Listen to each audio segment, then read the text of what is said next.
హైదరాబాద్లో శాంతియుత వాతావరణం ఉండటం బీజేపీకి నచ్చదని, అందుకే విద్వేషాలు రెచ్చగొడుతున్నారని హైదరాబాద్ ఎంపీ అసదుద్దీన్ ఓవైసీ ఆగ్రహం వ్యక్తం చేశారు. చాదర్ఘాట్, అజాంపురలోని ఎంఐఎం బహిరంగ సభకు ముఖ్య అతిథిగా హాజరయ్యారు. హైదరాబాద్లో దొంగ ఓట్లు ఉన్నాయని తప్పుడు ప్రచారం చేస్తున్నారని తెలిపారు. కేంద్ర హోంమంత్రి అమిత్ షా దొంగ ఓట్లపై విచారణ చేయవచ్చునని డిమాండ్ చేశారు. మజ్లిస్ పార్టీపై బురద చల్లే ప్రభుత్వం చేస్తున్నారని విమర్శించారు. జీహెచ్ఎంసీ ఎన్నికల్లో పోటీ చేసిన స్థానాలన్నీ కైవసం చేసుకుంటామని ధీమా వ్యక్తం చేశారు. అన్ని వర్గాల వారిని, అన్ని మతాల వారి ప్రజల సమస్యల పోరాట విషయంలో ముందు ఉంటుందని తెలిపారు. पूरे बैगन की गुफ्तगू कर रहा है, ये हौले पने की, सर नहीं, टांग नहीं, दुम नहीं, काली पीछे पड़ा हुआ है, वो बोले जा रहे। खैर बोलिए, कोई फर्क नहीं पड़ता हमको। अब मैं रुकने वाला तो नहीं हूँ, क्या करते कर लो। अब हमको अपना काम करना है, हैदराबाद के अमन को बरकरार रखना है। मलकपेट की आवाम को एक बात समझना है कि 6.5 साल पहले तेलंगाना बना, अहमद बलाला तीसरी मर्तबा एमएलए बने। आप बताइए, मलकपेट में अल्लाह के करम से कोई फिरकेवाना वाकयात हुए? कहीं की अल्हम्दुलिल्लाह कुछ नहीं हुआ। तो इनको ये भी पसंद नहीं आता। ये क्या हो रहा है? यही होना है, अमन को बरकरार रखना है और मलकपेट को तरक्की दिलाना है। और ये मलकपेट में तमाम तबकों के लोग रहते हैं। ये हैदराबाद है, यहाँ पर हर कोई आके रह सकता है। हम तो बोलते कि जो गंडी पेट का पानी पियाओ नहीं, यही कहीं हो जाता।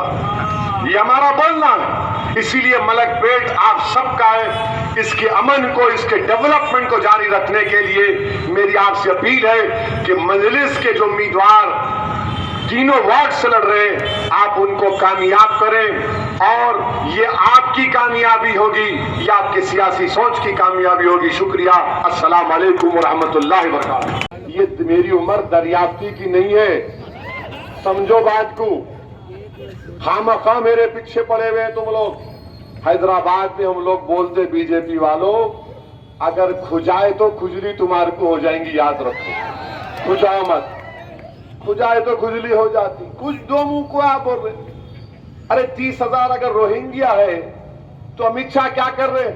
अमित शाह सो रहे, होम मिनिस्टर है ना, उनका काम है देखना 30-40 हजार रोहिंग्या के नाम कैसा है। इलेक्ट्रोल लिस्ट क्या अहमद बलाला अपने दफ्तर में बनाए? बल्दिया में इलेक्ट्रोल लिस्ट हम बनाते। अरे 40,000 अगर है बीजेपी वालों, तुम ईमानदार हो तो कल शाम तक 1000 नाम बताओ रोहिंग्या के, बताओ, मैं भी देखना चाह रहा हूं। मगर नफरत पैदा करना इनका मकसद है। अब ये लड़ाई जो है, ये हैदराबाद और भाग्यनगर की लड़ाई, ये लड़ाई हैदराबाद और भाग्यनगर की लड़ाई है। अब आपकी जिम्मेदारी है, हैदराबाद की आवाम की जिम्मेदारी है, हैदराबाद जीतेगा या भाग्यनगर जीतेगा, हैदराबादी जीतेगा या कोई और जीतेगा, ये आपको तय करना है। हैदराबाद भाग्य, अरे कहां पाशा? हैदराबाद की पहचान हैदराबाद से। अच्छा, हैदराबाद में क्या है इनको नहीं मालूम?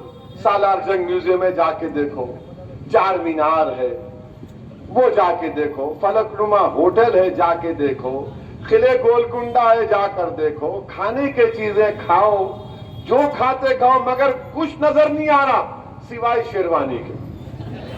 कुछ नजर नहीं आ रहा। नहीं, इनू कर रहे, इनू कर रहे, इनू कर रहे। अब रोज दिल्ली से कोई ना कोई पैराशूट से उतर रहा, उतरते कि मीडिया के सामने बैठ के शुरू हो रहा, इनू ऐसा है, इनू।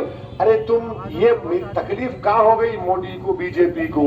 मैं ये पूछा 2019 से अब तक आप हैदराबाद की तरक्की के लिए कितना पैसा दिए, बता दो ना भाई। पूरा सैलाब आया, पानी आया, लाखों करोड़ों रुपए का नुकसान हुआ हैदराबाद का, रंगारेड्डी के इलाकों का, आपने क्या पैसा दिया बताओ? तो कांग्रेस के एक एमपी है मलकाजगिरी के, अब बहुत अक्लमंद है माशाल्लाह, उनको थम्स अप भी नहीं बोल सकते। डेढ़ूशार एक वीडियो मीडिया की प्रेस कॉन्फ्रेंस करके दिखाए कि असदुद्दीन ओवैसी सिकंदराबाद के मौजूदा एमपी और मौजूदा वजीर विजारत दाखिला के साथ राजभवन में खड़े होकर इन दोनों बात कर रहे तो उन्होंने बोले ना साजिश कर रहे। अरे थम्स अप, मेरे को क्या कोई जगह नहीं मिली साजिश करने को? राजभवन मिलती, मैं बुला लेता मलकपेट को, आओ आजमपुरा में किसी घर पे बैठ के मिल लेते। मगर उन्हें, और मीडिया वाले भी क्या तारीफ करना, थाली बजाना, क्या करना, उन्होंने दीवानी बात कर रहे हैं, बैठ के सुन रहे। और हो सकता नहीं, हाँ मिले होंगे, आओ मिले बाबा, मगर साजिश वहां क्यों करेंगे? फिर अब बीजेपी का नाम, अब बीजेपी वाले तो ऐसा दिख रहा कि कुछ समझ में नहीं आ रहा, बीजेपी को इतना फ्रस्ट्रेशन का शिकार हो गए। हैदराबाद को आ रहे तो बाबा जरा इनको अल्हम्दुलिल्लाह की बिरयानी तो खिलाओ, थोड़ा होश ठिकाने आता।